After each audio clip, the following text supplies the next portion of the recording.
the moment that I told my uncle about you, they were like, right, this needs to happen.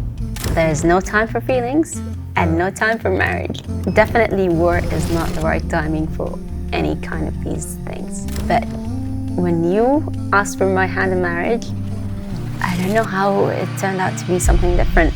She's in the north, I've been evacuated to the south. There's one road that connects the north to the south. How are we gonna get her down here? How are we gonna have a wedding? The whole place is being bombed. When you and your dad came to come see me, and you came walking down from the north down to the south, I was like, wow, people put their lives at risk to do the most simple things. So there are some moments that I feared death, and the rest of the moments I was like, I don't care. It's actually better to die. It's definitely much better to be dead than be alive. Yeah. My name is Dr. Nour Dalloul. My name is Dr. Mohammed Mustafa, and we got married in Gaza. Yeah. And we're finally here together in Australia. Alhamdulillah. Alhamdulillah. Did the idea of getting married in a war zone seem possible? Right. For me, it seemed impossible, right? But the moment that I told my uncle about you and my cousins, they were like, right, this needs to happen before you leave. And I was like, guys, this is crazy. Like, she's in the north, I've been evacuated to the south. There's one road that connects the north to the south. How are we gonna get her down here? How are we gonna have a wedding? The whole place is being bombed. And they just said, look, you just focus on impressing her, right? And we'll deal with the rest. And, you know, when you and your dad came to come see me, and you came from the, you know, you came walking down from the north of Gaza down to the south, I was like, wow, people put their lives at risk every day to do the most simple things. Yeah. And do you know, I've seen a lot of things in Gaza. I've seen a lot of things. I've seen a lot of sad things. I've seen a lot of happy moments as well in Gaza. And if there's one thing I've learned about Gaza is everything is possible in Gaza. It is actually. Good and bad.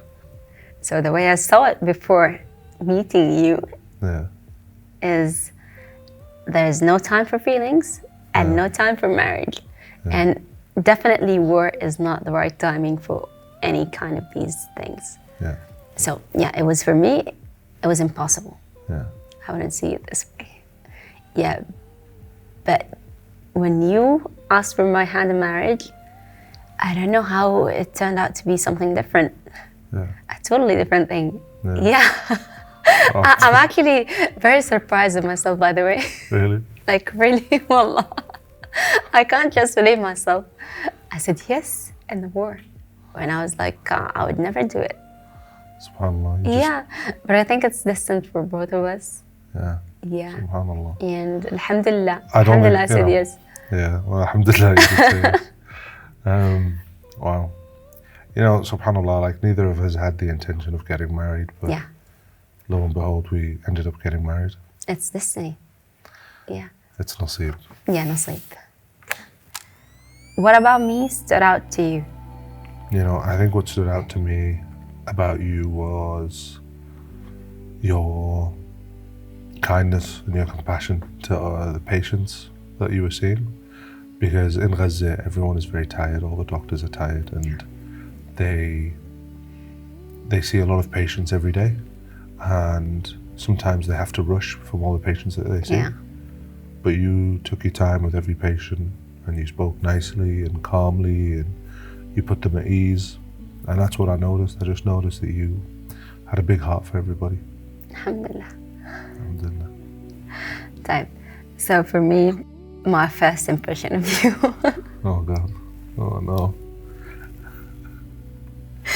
Shall I be honest? No, don't be honest. Don't be honest. Well, what is this man doing in emergency room because you look like a bodybuilder. Yeah. I didn't believe it for a second that you're a doctor. Really? Yeah. I joined the club. I don't think anyone believes I'm a doctor when they see me. Do you feel a sense of guilt leaving Gaza? Yeah, so I was always looking for the moment that I leave Gaza since the war started.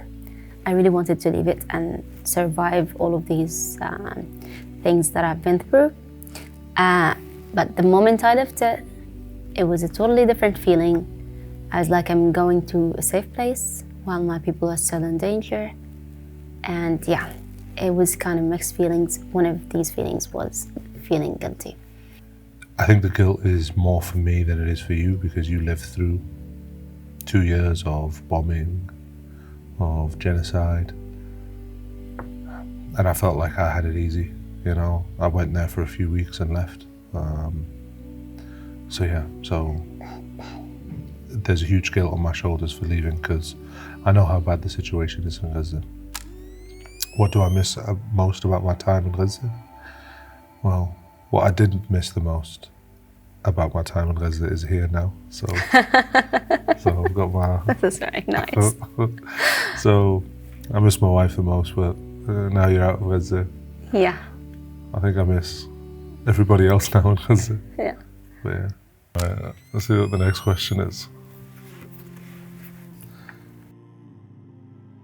What was the hardest moment you faced working in Gaza? I don't know, I can't pick one hardest moment. Mm-hmm. All of them were hard for me, especially during the war. You know, there were lots of moments that we couldn't do anything to patients. Mm-hmm. And that was really hard for me, leaving all of these patients because we didn't have the right facilities and medicines for them. I've seen death lots of times. Mm-hmm. And I was like, you know, all of these families around their relatives that were dead. And I was all of the time thinking, I would never want to be in their place. Do you remember sometimes when like children would come in? Yeah. And the whole family would be dead? Yeah. Do you remember? Happened a lot. Yeah. I remember there was this nurse and he had a baby in his hand and he was giving him a bottle of milk. And the baby was, you know, he had some cuts on his face. And he was seeing other patients as well, this nurse. And, you know, I took the baby from him. I was giving him milk. And I said, where's his mother? And he said, the family's all dead. Yeah. And he was just looking after the baby while trying to see other patients. So then I started carrying the baby, giving him milk and walking around and seeing other patients. And, you know. It feels really bad at times. You know what upsets me the most about things like that is I wish there was someone better than me in that moment to help that child. I wish there was someone that could have done more while they were there in Gaza. Did you ever fear death in Gaza? Oh, definitely. So there are some moments that I feared death, and the rest of the moments I was like apathic about death. I don't care. It's actually better to die. Yeah. So these are the moments that I feared death were like specifically at the beginning of the war when they started doing random bombardment for the houses, and many of our surrounding houses that are in the same neighborhood were like affected and bombed, and it was just random. So there weren't like a specific target. It was randomly done. So you would never know what house is next. Yeah, so, you know, before we go to sleep, we do all of this dhikr, all of the dua. Yeah. Yeah, we read Quran because we were like, we might not get up tomorrow. After this, I got used to it. And I was like, it's definitely much better to be dead than be alive in Gaza. So what is something that you've learned about yourself since your time working in Gaza? I think I discovered how brave and courageous I am, and how much power is actually inside of me. That's a good thing to discover. Yeah. For me, I never used to cry. Yeah.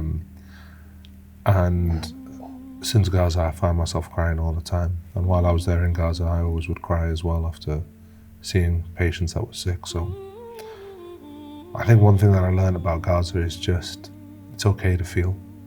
It's okay to feel the pain. And I don't think it's healthy to carry that pain in. So, I just let it out now. I just don't hold my emotions in anymore. I just let them out. As hurt as they are, as sad as they are, I just let them out. And I think that's one thing that Gaza did. It allowed me to express myself more and be brave about telling my side and telling the truth. Was there ever a moment in your time in Gaza where you ever felt the power of Allah? I would say all of the time.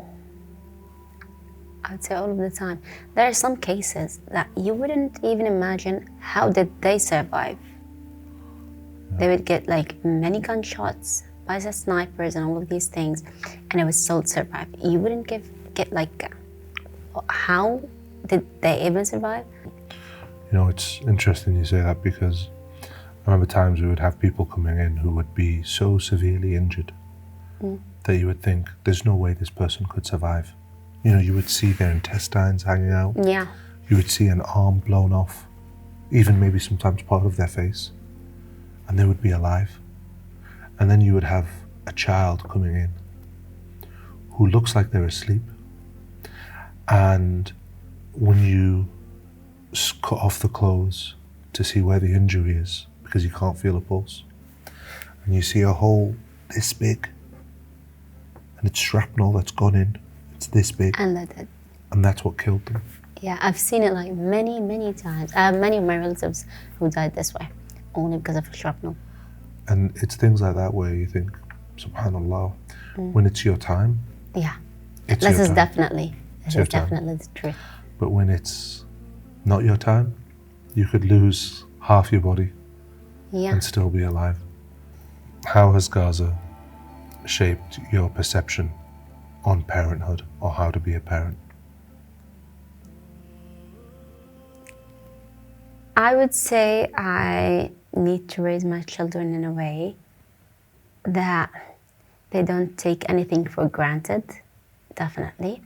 And I would love to provide everything they need for them, but I'd love them to know that they can lose it anytime.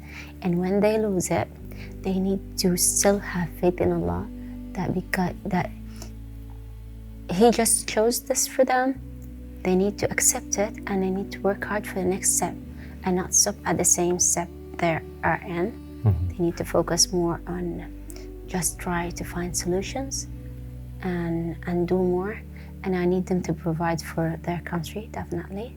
I need them to be loyal to Palestine and loyal to Gaza and know the history and to be part of this history. I would love them to make history. I think for me, it's made me want them to be fearless. I want to raise them to be fearless. Definitely. I don't want them to be scared. I get scared a lot with what I do.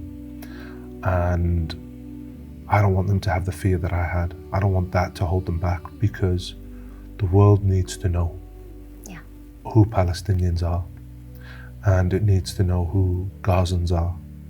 And I want them to make that change. What keeps you smiling? Well, I'd like to ask you first.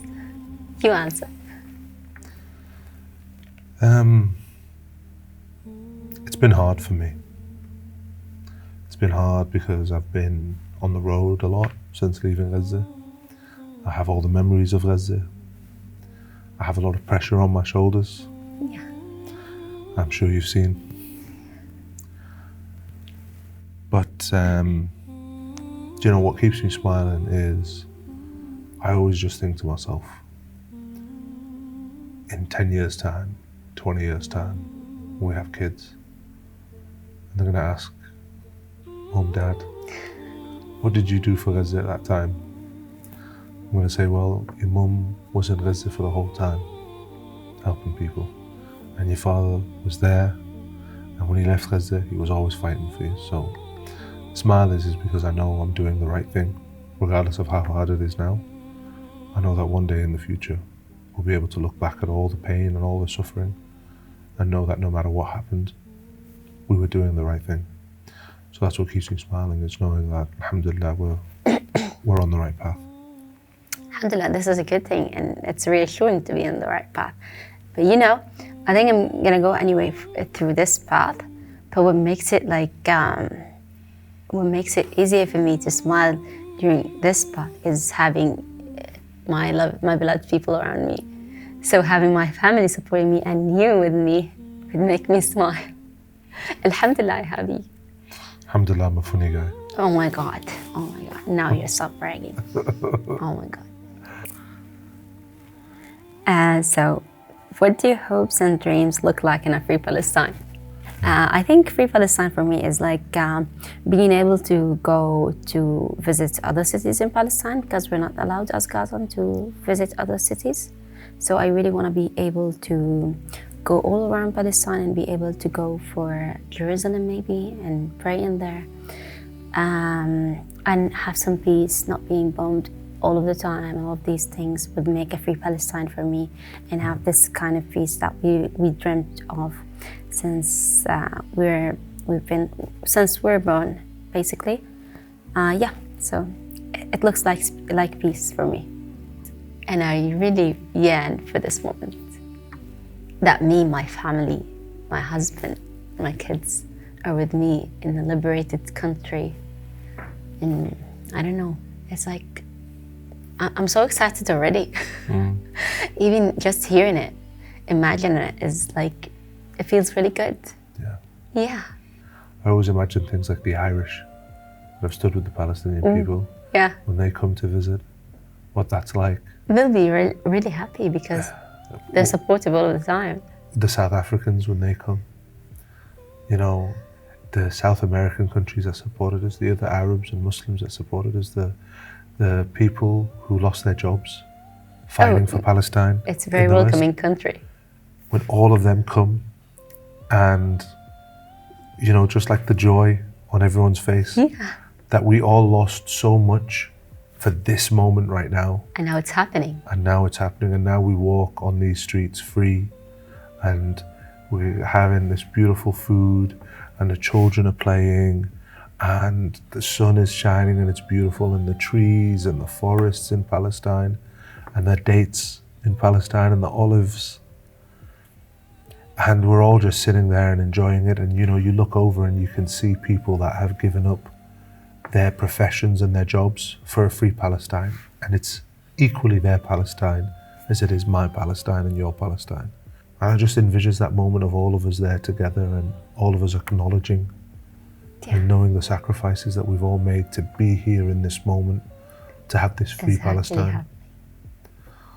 It's be such a beautiful day. And, you know, I can't wait for that day to come, and I feel it's going to come in our lifetime, inshallah. Inshallah, yeah. Inshallah. I would be really happy. I'm already excited. I'm excited as well, inshallah.